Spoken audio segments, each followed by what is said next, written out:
So RISE is a not-for-profit that stands for Relationships Inspiring Social Enterprise.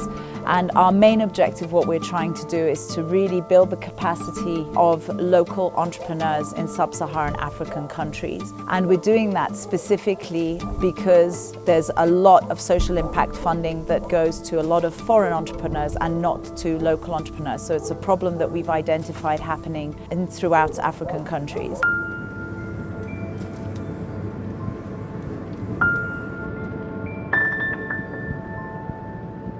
We are focusing here in a country called Lesotho, which is a landlocked country inside of South Africa. Completely surrounded by South Africa. I'm not sure whether that is an advantage or a disadvantage.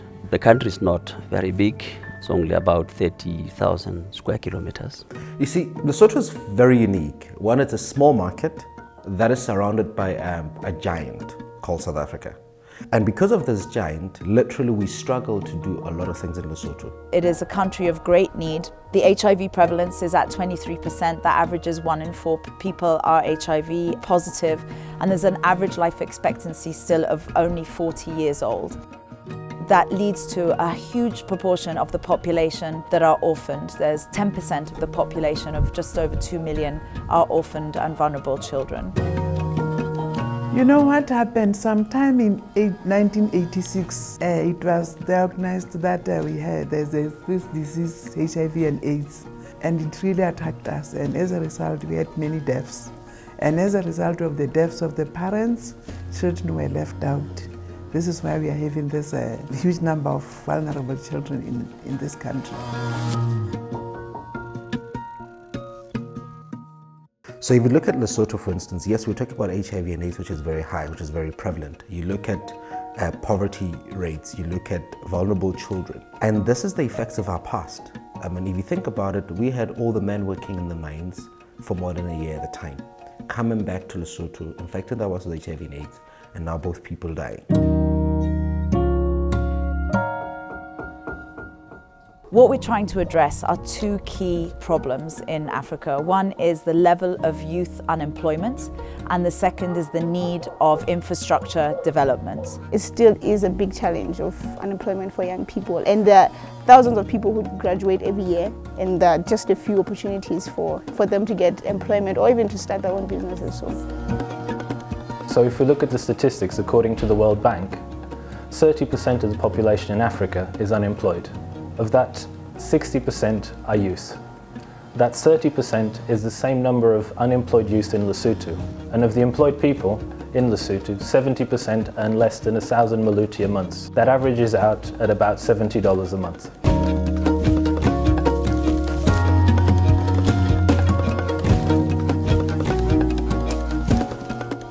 Maseru is a fast-growing city. There are no large slum areas yet. However, it could soon turn to that. There's a statistic saying that 60% of population is now becoming urbanized. That's because these are the areas where there's more opportunities for employment. In terms of the built environment, if you come to policy framework, we have been unable, I think, for a long time as a country to control and manage land. The country is characterized by haphazard developments, and also maybe because the land is relatively reasonable, if not cheap. People just build haphazardly because maybe governments have been failing in the past to come up with forward planning in the true sense of the word, whereby you would have all areas planned, supply of land matching the demand, and that has not been the case. This has resulted, therefore, urban sprawl.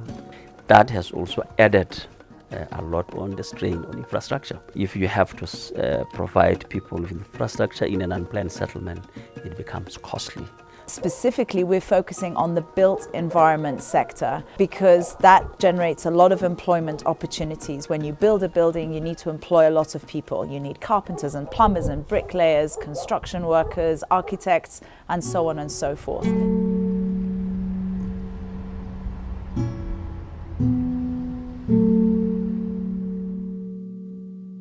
So we are focusing on Lesotho. We are piloting a program here which is called InLoco. It focuses on taking a young cohort of recent graduates from the built environment and pairing them with a community project that needs infrastructure development. So the idea was to foster local community and people That's why we involve young graduates to give them the possibility to test and to training themselves, but also to express themselves during all the process, or from the design to the construction, and also facing all the problems that usually you face in doing the work. So like buying the materials, suppliers, delivering, and so on. I graduated from Lerotodi Polytechnic in civil engineering. I'm a growing entrepreneur. People around here, they wouldn't actually hire you fresh out of graduation because they say you have no on-site or field experience. So the hardest thing is getting the experience.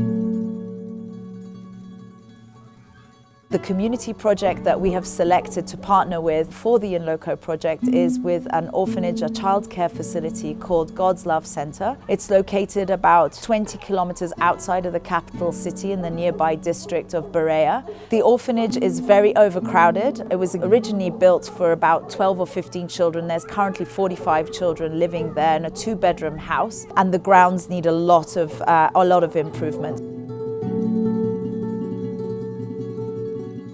Nna mothei wa lehae lena la GLC God's Love. Mme ntlo ena ile ya hahwa ka 2008, yaba 2009 re tlo tla re kena re fihle ka January.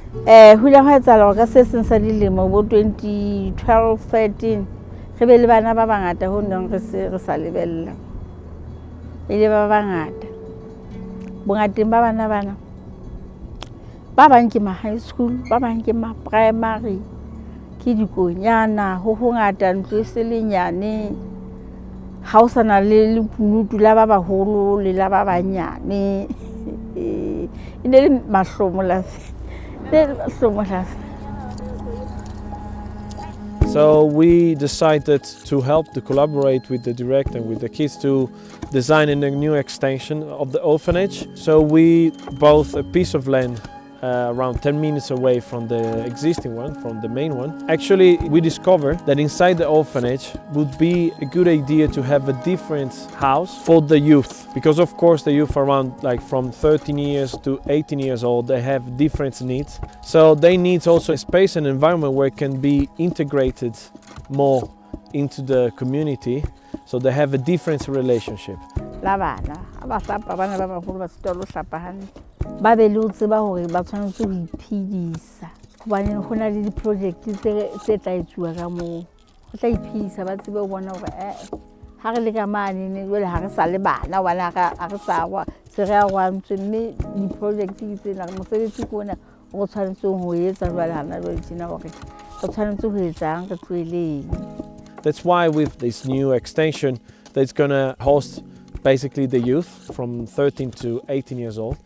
We place also a community lab that can be an incoming generator, but also a way to have a relationship with the neighborhood. So that the youth learn how to be more financially independent. It's kind of like a transitional housing to get them used to living more independently and integrating more with the community. So the income generating activities that they have identified and are launching is a computer center that's going to be for the community, where we're converting a shipping container into a computer center, which will be a fantastic resource for the community to have access to the internet and to computer facilities. So we're doing a lot of capacity training, poultry and a piggery project, a fast food sort of bakery shop, which will be on the end of the container, as well as a preschool center. Habana ba le mona ko re ba kene school ba se ba dula fela. Ba kene school ile re tla kana go ba tswang a se ka inka ile go tsana la nya hloka batswadi ba hloka le thuto. Bonyane ha ile a fumana sekolo go betere e tla ha tswa mona tla ke bona o fumana tsela e nngwe jwang. The first part of all the process was a participatory design workshop with the director and with the staff of the orphanage, but also with all the kids. We involve also international students because they can have a peer-to-peer relationship with the fellows, exchange of knowledge, but also a different vision.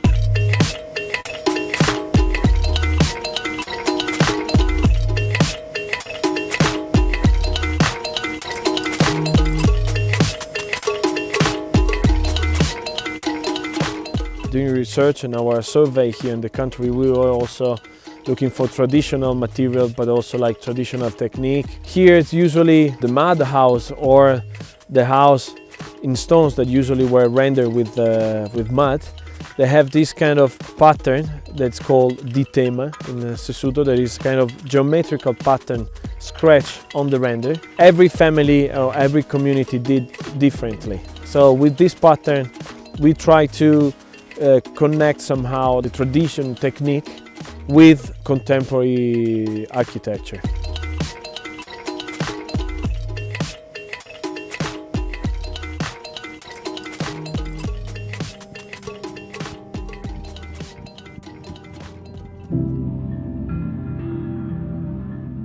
There are a lot of orphans in this area, and we are concerned, especially for their future and to develop their leadership. We need strong organization for youth and the children, and also coordination of all leadership so that this place can develop spiritually, mentally, and socially. Ke kena sekolo sene sa school ke le modi 17 ne ke nana tloga ke leshano because batho ngata ba ke leshano bona a ba khone a bona mmelo wa ka na o njane tloga ka 2010 o fihleletse 2018 apane ke 6 ne ke le mme wa ka ba ke tloga ho yena ha sa kula ke a hang khona ka ba gadi wa ka wa ntlosa ntlisa mo ntse nthabisang ha ke le mo ke hore ke pela ba khotsi ba ka ba bangata ha ke hola ke batla hore ha ke keta sekolo ke be le ponisa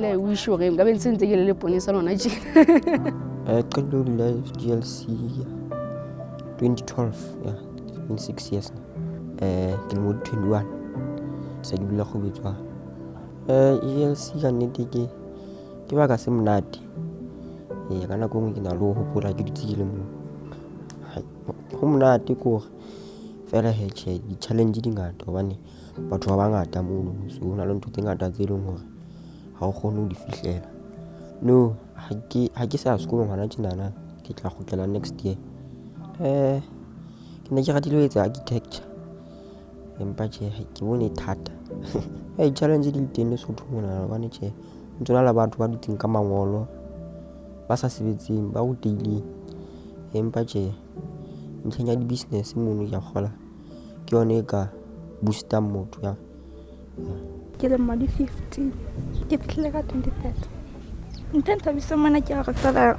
ebenza ke kena sekolo ke yona fela ha ke ka ta sekolo ke batla ho ba nurse se ke bone hore dia etsana ke ntshana nya ba le mangolo a hlio ke ne sekolo because o ka ha o ke ne sekolo jwa lona le mangolo a mangata wa pakile fela ha o fumana spane sometimes o fumana spane se sa o khotsofatseng a ne neng hlio pa ha o fumana spane tlag nna le ntonyana e Kenya but ho latela hore na se ke na le kelelo ya ho inahanela ka le ke a seng Kenya ka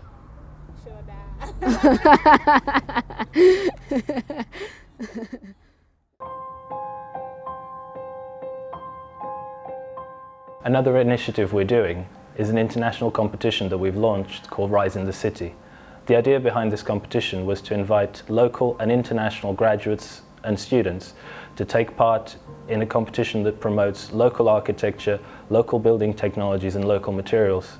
It's really important for us to promote local capacity and local technologies because being a landlocked country, Lesotho loses a lot of business to South Africa. We want to promote local businesses, local ways of doing things from Lesotho.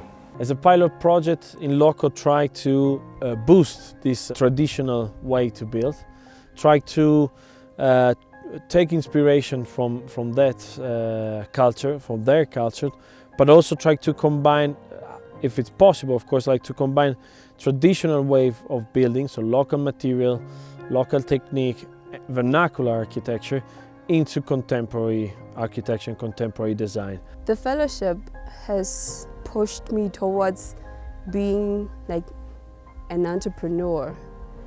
I'm not saying I'm one yet, but I'm definitely getting there. Our hope is moving forward that this cohort, this first pilot, but what our hope and desire is that we learn from that and can build on adapting this model in other regions, in other African countries, because the problem is very much throughout the continent.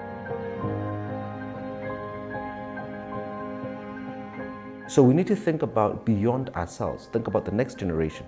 What country are we building?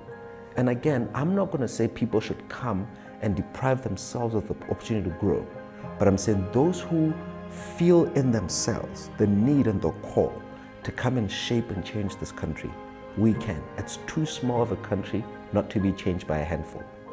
I'm gonna do a lot. I hope I get the chance to do a lot with what I've been learning from the fellowship. I'm gonna be bettering my own life because I'm still quite young. I need to make my life sustainable. I'm gonna better the community that I live in.